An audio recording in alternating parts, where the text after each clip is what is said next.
பல்கிவாலா மிகப்பெரிய constitutional expert. இன்றைய இளைஞர்கள் வாழ்வில் வெற்றி பெற வேண்டும் என்று எவர்களை எல்லாம் தேடி படிக்கிறீர்களே, பல்கிவாலாவை கொஞ்சம் படித்து பாருங்கள். ஸ்டாமரிங், அவரால் சின்னஞ்சிறு வயதில் பேச முடியாது, திக்கி திணறித்தான் வார்த்தைகளே வெளியே வரும். அப்படி திக்கி திக்கி பேசிய அந்த பல்கிவாலா தன் சுய முயற்சியால் முயன்று பெரும்பேச்சாளனானார்.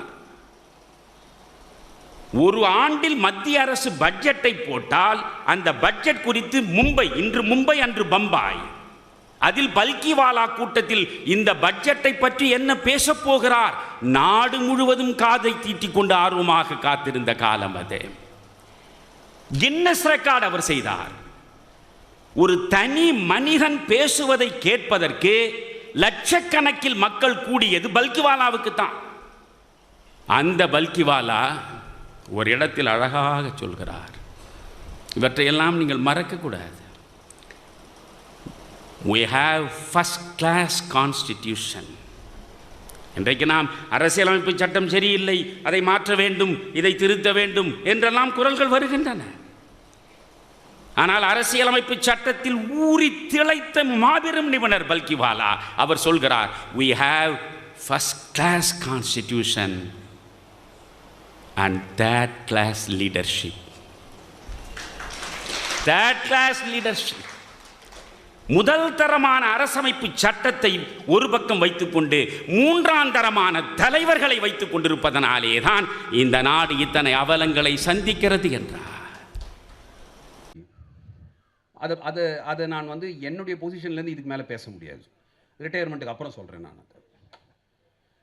அண்ணல் அம்பேத்கர் அன்னைக்கு கொடுத்த அந்த பதில் ரொம்ப உன்னதமான பதில். இது எல்லா தத்துவத்துக்கும் இது வேலை செய்யும்ன்றது என்னுடைய ஒப்பீனியன். அவர் என்ன சொன்னார், we have given the constitution, அரசியலமைப்பு சட்டத்தை உங்கள் கையில் நாங்கள் கொடுத்து விட்டோம். இது தவறான ஒரு மனிதனுடைய கைக்கு போயிடுச்சுன்னா இந்த அரசியலமைப்பு சட்டம் வேலை செய்யாது. if this constitution reaches the hands of bad people, this constitution will not work. அடுத்தது அவர் சொன்னது ரொம்ப முக்கியம். அவ்வளவு நல்ல அரசியலமைப்பு சட்டத்தை உங்களுக்கு கொடுக்கலன்னா கூட, அல்லது ரொம்ப மோசமான ஒரு அரசியலமைப்பு சட்டத்தை உங்கள் கையில் கொடுத்து அது நல்ல மனிதர்களின் கைகளுக்கு போயிடுச்சுனாக்கா கான்ஸ்டிடியூஷன் வில் ஒர்க் அப்படின்னார். ஸோ அவர் சொன்னது constitution will work depending upon in whose hands the constitution is placed. அரசியலமைப்பு சட்டம் யார் கைகளுக்கு போய் சேர்கிறது, யார் அதை செயல்படுத்துகிறார்கள் அப்படின்றது ரொம்ப முக்கியம். அதனால் தத்துவம் இருக்கலாம், நல்ல தலைவர் நம்மளுக்கு தேவை.